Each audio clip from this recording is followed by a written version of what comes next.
The advent of Europeans, Europeans का भारत में आगमन। इसकी ट्रिक है PDBDFS। PDBDFS। पी मतलब पुर्तगीज है सबसे पहले, फिर डच आए, फिर इंग्लिश मतलब ब्रिटेन आए, डी डेनिश आए, फिर फ्रेंच आए, F फॉर, फिर S फॉर आए स्विडिश। पुर्तगीज आए पुर्तगाल से, डच आए हॉलैंड से या नीदरलैंड से, इंग्लिश ब्रिटेन से आए, डेनिश डेनमार्क से आए, फ्रेंच फ्रांस से आए और स्वीडिश स्वीडन से आए। तो PDBDFS। पुर्तगाली सबसे पहले आए, पुर्तगाली आए सबसे पहले। कारण क्या था? आर्थिक और धार्मिक कारण दोनों थे। किस लिए? आर्थिक कारण था, व्यापार के लिए। धार्मिक कारण था क्रिश्चियनिटी के प्रचार के लिए। मसालों के लिए, स्पेशली काली मिर्च के लिए पुर्तगाली। Want to destroy the monopoly of अरब और इटालियंस। अरब और इटालियंस ट्रेड करते थे ईस्ट में, तो उनकी मोनोपोली थी, उसको डिस्ट्रॉय करने के लिए पुर्तगाली सबसे पहले यहाँ पे आए, ईसाई धर्म का प्रचार करने आए। शुरुआती एफर्ट्स किसने लगाए? अर्ली एफर्ट्स सबसे पहले लगाए, शुरुआती एफर्ट लगा प्रिंस हेनरी, जिनका निकनेम था नेविगेटर। भारत के लिए समुद्री मार्ग खोजने के विचार से ये ग्रस्त थे और ये died before his dream could be fulfilled. ये पहले ही मर गए, जब उनकी सपना पूरा होता उससे पहले ही ये मर गए। फिर है बार्थोलोम्यू डियाज। बार्थोलोम्यू डियाज 1487 में ये पहुंचा कहाँ? Southern most tip of Africa, जिसको केप ऑफ स्ट्रोम शुरू में बोला गया। ठीक है, 1487 में ये पहुंचा केप ऑफ स्ट्रोम। ये पहला नॉन यूरोपियन है जो कि अटलांटिक ओशन से इंडियन ओशियन तक पहुंचा। कौन है? Bartholomew Diaz. लेटर उसने वहाँ का जो साउदर्न मोस्ट टिप थी अफ्रीका की, उसको बोला केप ऑफ गुड होप। कहाँ पहुंचा है? केप ऑफ गुड होप 1487 में। पहला यूरोपियन है जो अटलांटिक ओशियन से इंडियन ओशियन पहुंचा। बाद में उसने अपने एक्सपीरियंस को शिप बनाने में यूज़ किया। फिर बाद में वो शिप, जो शिप उसने बनाई थी, वास्को डी गामा ने यूज़ करी। फिर इसके बाद आया वास्को डी गामा, पहला पुर्तगी जो कि इंडिया आया 1498 में आया। बार्थोलोम्यू डियाज 1487 में केप ऑफ गुड होप पहुंचे थे, साउदर्न मोस्ट ऑफ अफ्रीका। यह है 1498 में पहले वास्को डी गामा। इन्होंने क्या किया? Discovery of sea route to India. ठीक है, समुद्री रास्ता खोजा इंडिया तक के लिए। अब्दुल मजीद नामक एक गुजराती के नेतृत्व में केप ऑफ गुड होप से रवाना हुए। ठीक है, केप ऑफ गुड होप से रवाना हुए। 1498 में कलिकट में पहुंचे। कलिकट जो कि केरल में है, वहां पहुंचे। Vasco da Gama led to Portuguese India armadas. युद्धपोतों के बेड़े ये लेके आया, उनको लेड किया इसने। किसके अंडर में? किंग मैनुअल फर्स्ट के अंडर में। ठीक है, और कैलीकट के जमोरिन, पहले शासकों को जमोरिन बोला जाता था। ठीक है, तो कैलीकट के जमोरिन मन्ना विक्रमा ने इनका स्वागत किया। ठीक है, ये दूसरी बार, पहली बार आया 1498 में, दूसरी बार आया 1502 में। कितनी बार आ चुका है? 3 बार आ चुका है। मृत्यु इसकी कब हुई? 1524 में कोच्चि में हुई। कहाँ से चला था ये? लिस्बन से चला था, ये भी पुर्तगाल की राजधानी है। 1 साल पहले 1497 में। ठीक है, और कितने जहाजों के साथ आया? 4 जहाजों के साथ। आते समय इसने कहाँ ठहराव किया था? साउथ अफ्रीका में इसने ठहराव किया था। ये हो गए Vasco da gamma. Pedro Alvarez Cabral, ये कैब्रल नाम से याद रखो इसको। कैब्रल 1500 में आया, 1498 हुआ है, 1500 में। इस दूसरा पुर्तगी था जो कि इंडिया आया। ठीक है, फिर लड़ाई हुई अरब व्यापारियों से। बाद में पुर्तगीज फैक्ट्री जो कैलीकट पे हमला हुआ, 50 पुर्तगाली मार दिए। चलो ये तो अलग बात है। वास्को डी गामा दूसरी बार आया 1502 में। 1502 में फिर से आया वास्को डी गामा। 1503 में, ये इम्पोर्टेंट है, 1503 में कोची कोचिन या कोच्चि में पहली पुर्तगीज फैक्ट्री, इसकी पुर्तगालियों ने पहली फैक्ट्री सेटअप करी 1503 में। ठीक है, 1505 में उन्होंने दूसरी फैक्ट्री सेटअप कर दी, कहाँ पे? कन्नूर कन्नूर में। 1503 में कोच्चि में कर दी, कोचिन में पहली पुर्तगीज फैक्ट्री, 1505 में दूसरी पुर्तगीज फैक्ट्री कन्नूर में, कोचिन कन्नूर। इसके बाद पोर्तुगीज गवर्नर्स आए।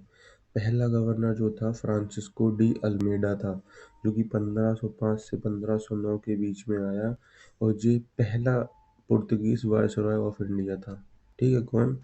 अल्मेडा, फ्रांसिस्को डी अल्मेडा, जो 1505 से 1509 के बीच में रहा, पहला पुर्तगीज वायसरॉय ऑफ इंडिया। इसने ब्लू वाटर पॉलिसी को अडॉप्ट किया था। ब्लू वाटर पॉलिसी में क्या था? कॉडी सिस्टम भी बोलते थे उसे, जो कि टैक्स कलेक्ट करते थे। वो सिस्टम था जिससे टैक्स कलेक्ट करते, जो भी अरेबियन सी से पास होता था उससे ये टैक्स कलेक्ट करते थे, किससे? कॉडी सिस्टम, जो कि आता था ब्लू वाटर पॉलिसी में। अंजदेवा द्वीप पर निर्माण का श्रेय जाता है। इनने फोर्ट अंजदेवा भी बनवाया था, किसने? फ्रांसिस्को डी अल्मीडा, 1505 से 1509 में। और पहला Portuguese viceroy of India, blue water policy, जिसमें कॉटी सिस्टम था, अरेबियन सी से जो भी निकलता था उससे टैक्स करते थे। अंजदीवा द्वीप पर निर्माण का श्रेय, जो कि फोर्ट अंजदीवा इन्होंने बनवाया था। फिर दूसरे नंबर के वायसराय गवर्नर आए एल्फोंजो डी अल्बुकर्क। ठीक है, एल्फोंजो डी अल्बुकर्क आए। ठीक है, 1509 से आए 1515 तक। 1509 से वो आए थे 1505 से 1509 तक, ये 1509 से 1515 तक। सेकंड वायसरॉय और गवर्नर आए जो, ठीक है, पुर्तगीज। ये हैं real founder of Portuguese India, कौन? Alfonso de Albuquerque. ठीक है, इन्होंने हेडक्वार्टर बनाया कहाँ? कोचिन में बनाया। इनका सबसे इम्पोर्टेंट काम जो कि अपन को याद रखना है, 1510 में इन्होंने बीजापुर के सुल्तान यूसुफ आदिल शाह से गोवा पर विजय प्राप्त करी। किसने? अल्बुकर्क ने। बंगाल में हुगली और बालासोर फिर पुर्तगाली केंद्र बन गए। ठीक है, पुर्तगाली व्यापार केंद्र बन गए। सती प्रथा को अपने क्षेत्र से खत्म किया। मेन है इनका क्या? Real founder of Portuguese India है। दूसरे गवर्नर है 1509 से 1515 तक। मेन इनने 1510 में क्या किया? आने के एक साल बाद ही गोवा पर विजय करी बीजापुर के सुल्तान आदिल यूसुफ आदिल शाह से। तीसरे आए नीनो डी कुन्हा आए। ठीक है, 1529 से, वो 1509 से 1515 तक, ये 1529 में आए 38 तक। इन्होंने सबसे मेन काम क्या है? इन्होंने सरकारी मुख्यालय जो कि कोचीन में था उसको ट्रांसफर करके गोवा कर दिया था। कब किया था इन्होंने? 1530 में अपने साथ। ठीक है,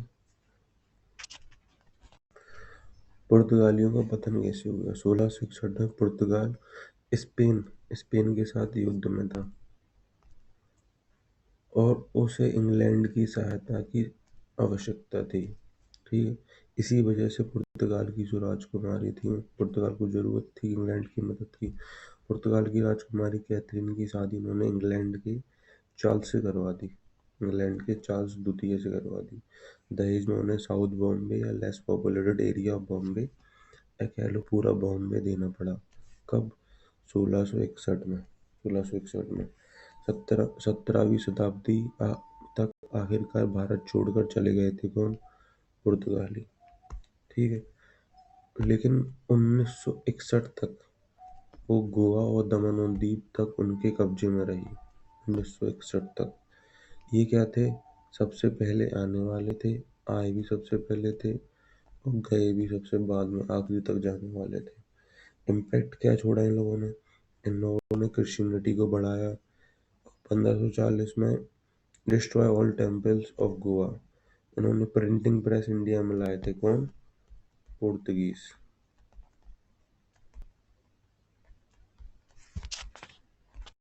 पुर्तगालियों के बाद आते हैं डच, पीडी। डच आते हैं हॉलैंड नीदरलैंड से। इन्होंने डिजाइन करी फ्लूट शिप, या जिसको फ्लूट बोलते थे, FLUYT, जो कि कम वजन की थी, कम स्टाफ लगता था, कम खर्च में आती और तेजी से आती थी। ठीक है। इन सबसे पहले आए कॉर्नेलियस डी हाउटमैन, इनको याद रखेंगे अपन, हाउटमैन से, जो कि डच थे। ये 1596 में आए, सबसे पहले 1596 में आए। ठीक है। ये पहला डच ट्रेवलर था जो कि इंडिया आया। पहला डच ट्रेवलर कौन? Cornelius Houtman.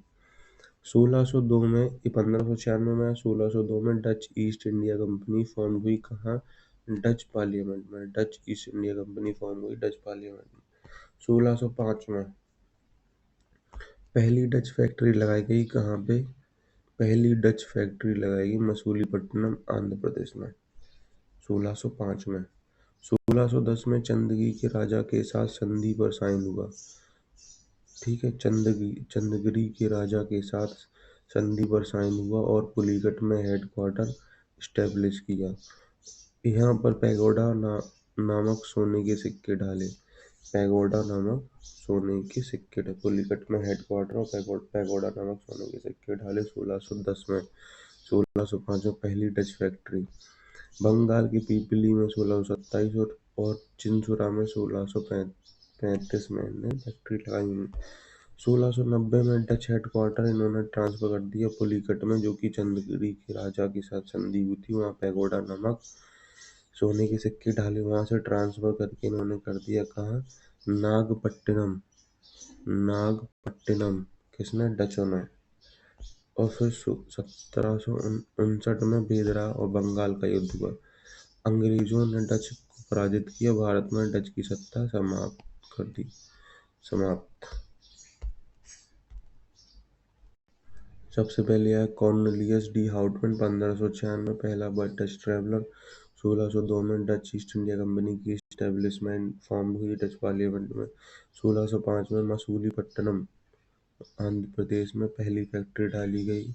1610 में चंदगिरी के राजा के साथ संधि हुई और पुलीकट में हेडक्वार्टर बना गया, जहाँ पैगोडा नामक सिक्के ढाले गए।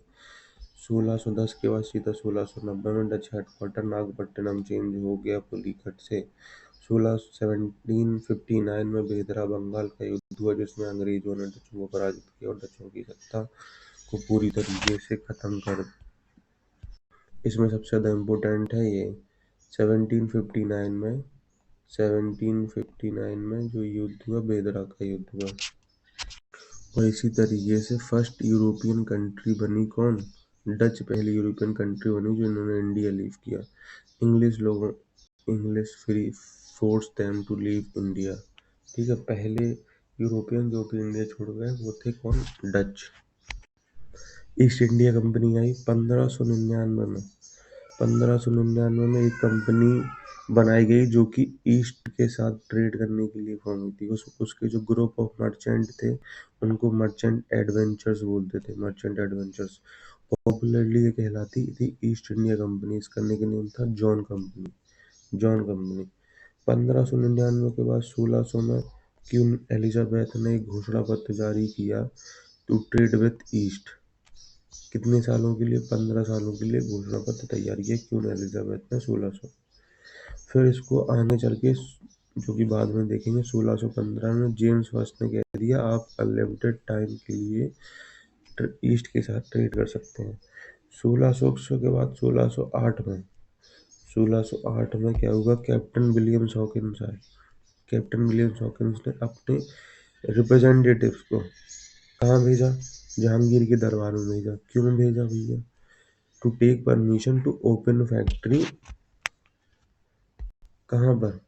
सूरत में फैक्ट्री ओपन करने के लिए उसने अपने रिप्रेजेंटेटिव्स को जहांगीर के दरबार में भेजा। किसने? कैप्टन विलियम्स हॉकिंस ने। ये पहला इंग्लिशमैन था जिसने भारतीय जमीन पर पैर रखा। To set foot on Indian soil. कब ये किया? 1608 में। ठीक है। एक जिस शिप में आया था उसका नाम था हेक्टर। हेक्टर नाम था उस शिप का। 1608 में इसने रिप्रेजेंटेटिव भेजा सूरत में वो फैक्ट्री ओपन कर परमिशन लेने के लिए जहांगीर के दरबार में। 1608 में पहला इंग्लिशमैन जिसने भारतीय जमीन पर पैर रखा। और किस शिप से आया था? हेक्टर में। 1609 में ये खुद आया। 1609 में ये खुद आ गया, दरबार में पहुंचा। और शाही फरमान के तहत इसको परमिशन मिली पश्चिमी तट पर फैक्ट्री खोल सकते हैं। ठीक है। और 1609 के बाद ही 1611 में बैटल ऑफ सुवालीहुल हो गई। इसमें मिडलटन को भेजा ईस्ट इंडिया कंपनी ने और अंग्रेजों ने पुर्तगीज को हरा दिया। अंग्रेजों ने पुर्तगीज को हराया तो जहांगीर क्या हुआ, इम्प्रेस हो गया। ठीक है, जहांगीर इम्प्रेस को एक और 1611 में ही इन्होंने एक टेम्परेरी फैक्ट्री जो कि अस्थायी फैक्ट्री थी साउथ में लगाई। कहाँ पे साउथ में लगाई, वो मसूलीपट्टनम में। ये इम्पोर्टेंट क्वेश्चन है। मसूलीपट्टनम में 1611 में एक फैक्ट्री लगाई। और जब जहांगीर इम्प्रेस हो गया था, इन्होंने बैटल ऑफ सुवालीहुल जो वो भी 1611 में थी, पुर्तगीज को हराया, तो उन्होंने परमिशन दे दी 1613 में सूरत में एक परमानेंट फैक्ट्री लगाने की। सूरत में एक परमानेंट फैक्ट्री लगाने के लिए 1615 में जेम्स फर्स्ट ने सर थॉमस रो को भेजा। सर थॉमस रो को भेजा राजदूत बना के जहांगीर के दरबार में। शाही फरमान प्राप्त हो गया। मुगल साम्राज्य के सभी हिस्सों में व्यापार करने की अनुमति भी मिल गई। 1615 में मुगल साम्राज्य के जितने भी हिस्से थे वहाँ व्यापार करने की शाही फरमान के तहत अनुमति मिल गई। जेम्स फर्स्ट ने सर थॉमस रो को भेजा था। अंग्रेज चाहते थे कि हम किलेबंदियाँ करें जहाँ जहाँ पे हमारी फैक्ट्री है। उन्होंने सूरत में प्रयास किया किलेबंदी करने की, लेकिन मुगलों ने उन्हें विफल बना दिया। सीधे टकराव से बचने लगे। उन्हें लगा हम कमजोर हैं, तो वो अपना दिमाग पूरा साउथ इंडिया पर ध्यान केंद्रित कर दिया उन्होंने। 1599 में कंपनी फॉर्म हुई। 1600 में क्वीन एलिजाबेथ ने 15 साल के लिए बोला कि अब ट्रेड विद ईस्ट करो। 1615 में, जो कि आगे जेम्स फर्स्ट ने अनलिमिटेड टाइम के लिए करते। 1600 के बाद 1608 में कैप्टन विलियम शॉपिन ने रिप्रेजेंटेटिव को भेजा और 1609 में वो खुद आया। ठीक है। और पश्चिमी तट पर उसे फैक्ट्री बनाने की आदेश मिल गया। किसे, जहांगीर के दरबार से।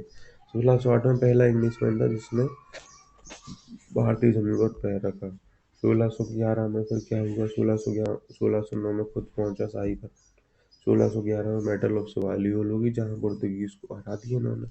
1611 में ही इन्होंने पहली टेम्परेरी फैक्ट्री खोली मसूलीपट्टनम में।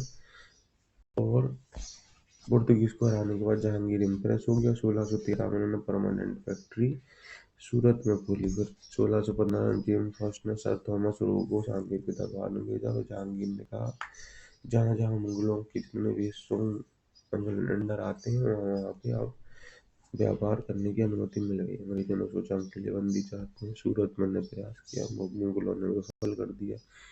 सीधे टकराव से बचने के लिए ये अपना ध्यान केंद्रित साउथ इंडिया पर करने। फिर अंग्रेजों ने मद्रास के लिए क्या किया। 1632 में गोलकुंडा के सुल्तान ने एक डिसीजन लिया अंग्रेजों के फेवर में। उन्होंने एक फरमान जारी कर दिया। क्या जब फरमान जारी किया 1632 में गोलकुंडा के सुल्तान ने, उन्होंने कहा 500 पैगोडा के वार्षिक भुगतान पर आप गोलकुंडा के सभी पोर्ट पर स्वतंत्र रूप से व्यापार करने की आपको अनुमति है। ठीक है। 1632 में 500 पैगोडा वार्षिक पर एक फरमान जारी किया गोलकुंडा के सुल्तान ने। 1639 में फ्रांसिस डे आए। उन्होंने क्या कहा, फ्रांसिस डे ने मद्रास को पट्टे पर ले लिया, लीज पर ले लिया। किससे, चंद्रगिरी के राजा से उन्होंने मद्रास को पट्टे पर ले लिया। और जितनी भी अंग्रेजों की सारी एक्टिविटीज थी उनका सेंटर बना दिया था मद्रास को। ठीक है। मद्रास की किलेबंदी कर ली। किस लिए करी, कि हम वहाँ से प्रशासन चला सकें और वहाँ पर अपनी मुद्राएं बना सकें, टू कॉइन मनी। ठीक है। और ये परमिशन इसी शर्त पे मिली थी कि आप किलेबंदी वाली परमिशन इस इस इस शर्त पे मिली। किस शर्त पे, कि सीमा शुल्क का आधा हिस्सा तुम आप चंद्रगिरी के राजा को देंगे। ठीक है। Seema, half of the custom revenue आप उन्हीं को देंगे। इस प्रकार फैक्ट्री बनाई और उसके चारों ओर एक छोटा सा किला बनाया और उस किले को बोलते हैं ये George saint fort saint George. ठीक है।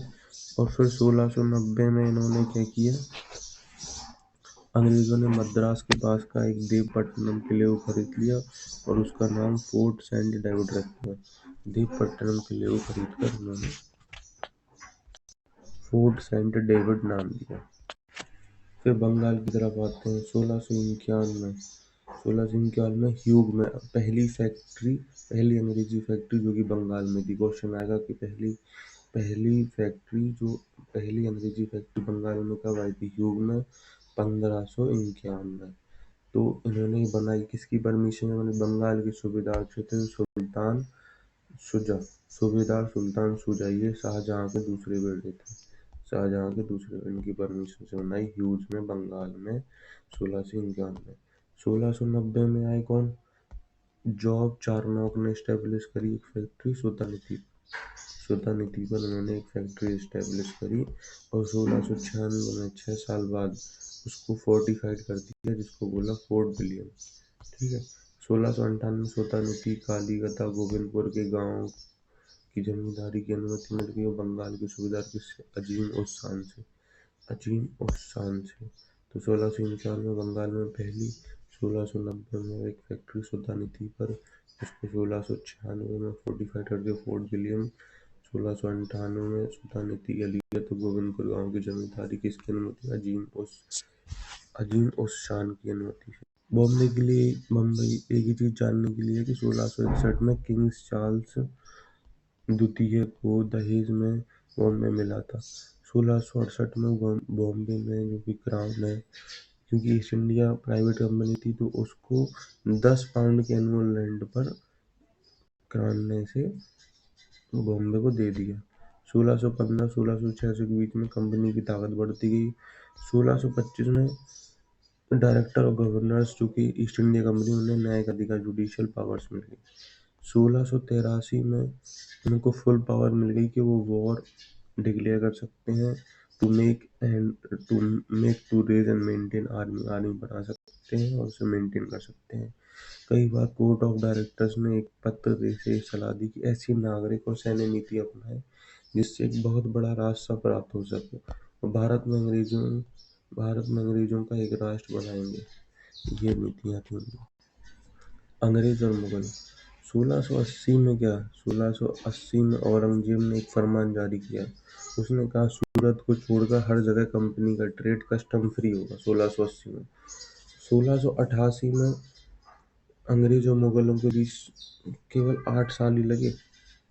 8 साल बाद 1688 में अंग्रेज और मुगलों के बीच शत्रुता हुई। अंग्रेजों ने हुगली पर कब्जा किया, औरंगजेब के खिलाफ युद्ध की घोषणा कर दी।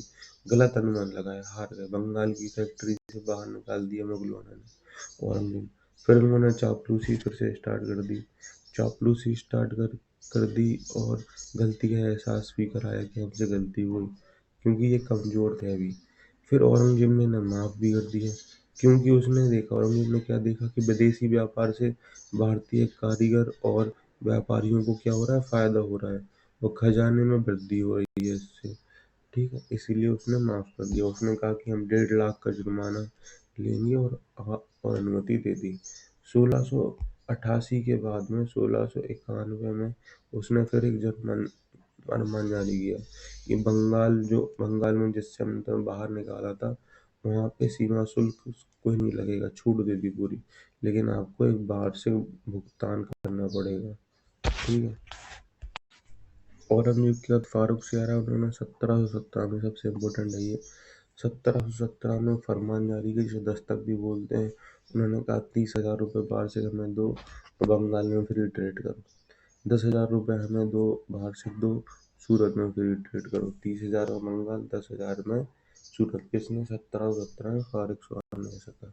मद्रास में जो मौजूदा किराया वही देना है। कलकत्ता और उसके आसपास के अधिक क्षेत्रों से किराया लेने की अनुमति। अपनी करेंसी मुद्रा मुंबई में बनाई, उपयोग करने की परमिशन भी मिल गई इन्हें फारूक सियार से। ईस्ट इंडिया कंपनी के जो कर्मचारी थे उनको व्यापार करने की अनुमति थी, लेकिन वो उस फरमान के अंडर नहीं आते थे। उन्हें इंडियन ट्रेडर के बराबर टैक्स देना पड़ेगा। ये था 30,000 में बंगाल, 10,000 में सूरत। 1717 में फारूक सियार ने फरमान, जिसको दस्तक भी बोलते हैं। ईस्ट इंडिया कंपनी के बाद डेनिश आया, जो कि डेनमार्क से आए थे। ठीक है, ये माइनर कॉलोनियल पावर थे जो सेट उन्होंने अपनी सेट फुटिंग भारतीय जमीन पर पैर रखा 1616 में, जब बॉम्बे दही से मिला था। उसी टाइम पे ईस्ट इंडिया कंपनी एस्टेब्लिश हुई। ठीक है, Danish Danish east India company establish 1620 में। इन्होंने किया ट्रेड व्यापारिक चौकियां जो इन्होंने खोली, तंजौर में खोली है, तमिलनाडु तंजौर में, डेनिश ने। पीटीपीटी तंजौर ट्रांक्यूबार के पास में, तंजौर तमिलनाडु ट्रांक्यूबार के पास में। 1755 में एक कॉलोनी बनाई फ्रेडरिक नैगोर बंगाल में। इतना ही है डेनिस के बारे में। 1616 में इस्टेब्लिश हुई। 1620 में, ये इम्पोर्टेंट है इनका, 1620 में तंजौर व्यापारिक चौकियां खोली, तंजौर तमिलनाडु के पास ट्रांक्यूबार में। ठीक है, 1755 में इन्होंने कॉलोनी बनाई, ये कुछ ज़्यादा इम्पोर्टेंट। फ्रेडरिक नागौर बंगाल में। सबसे लास्ट में है फ्रेंच ट्रेडिंग कंपनी। 1664 में ये फॉर्म हुई। ठीक है, किसने फॉर्म करी? किंग लुइस ने फोर्थ ने लाइसेंस दिया। फॉर्म करी किसने? कॉलवर्थ, बहुत इंपॉर्टेंट है। कॉलवर्थ ने 1664 में किसको? फ्रेंच ट्रेडिंग कंपनी को फॉर्म किया। 1667 में, 3 साल बाद, फर्स्ट फ्रेंच फैक्ट्री जो कि सेटअप करी गई कहाँ? सूरत में पहली फैक्ट्री। ठीक है, बाई किसने करी? फ्रांसिस्को कैरोल ने करी। ठीक है, 1669 में मसूलीपट्टनम ने अब्दुल्ला कुतुब शाह की परमिशन से, दूसरी मसूलीपट्टनम में। ठीक है, और फिर 1672 में कैरोन को रिप्लेस कर दिया गया फ्रांसिस्को मार्टिन से इन्हें रिप्लेस कर दिया गया। ठीक है, दूसरी होगी, सेकंड होगी मसूलीपट्टनम में, पहली होगी सूरत में। 1673 में रिप्लेस फ्रांसिस्को मार्टिन को बीजापुर के राजा ने शेर खान लोधी ने एक गांव दे दिया ना। शेर खान लोधी ने 1673 में एक गांव दे दिया, जिसको उन्होंने पौंडीचेरी बनाया। किसने? फ्रांसिस्को मार्टिन ने। कोई आया कि पौंडीचेरी किसने एस्टेब्लिश किया? तो फ्रांसिस्को मार्टिन ने। 1674 में बंगाल के शासकों ने एक जगह दे दी कलकत्ता के पास में, तो उन्होंने चंद्रनगर बना दिया।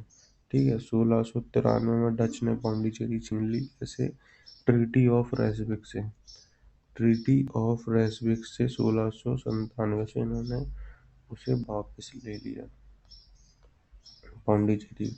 आइलैंड ऑफ मॉरिशस और यूनियन पर भी कंट्रोल हो गया। पौंडीचेरी कब एस्टेब्लिश हुई? 1673 में। 1673 में बीजापुर के राजा शेर खान लोधी से मसूली जो कॉलवर्ट ने करी 1664 में फॉर्म। 1667 में फ्रांसिस कौन ने सूरत में एक फैक्ट्री डाली। 1669 में मसूलीपट्टनम में अब्दुल शाह कुतुब शाह की मदद से दूसरी डाली। ठीक है, पौंडीचेरी 1673 में एस्टेब्लिश हुआ।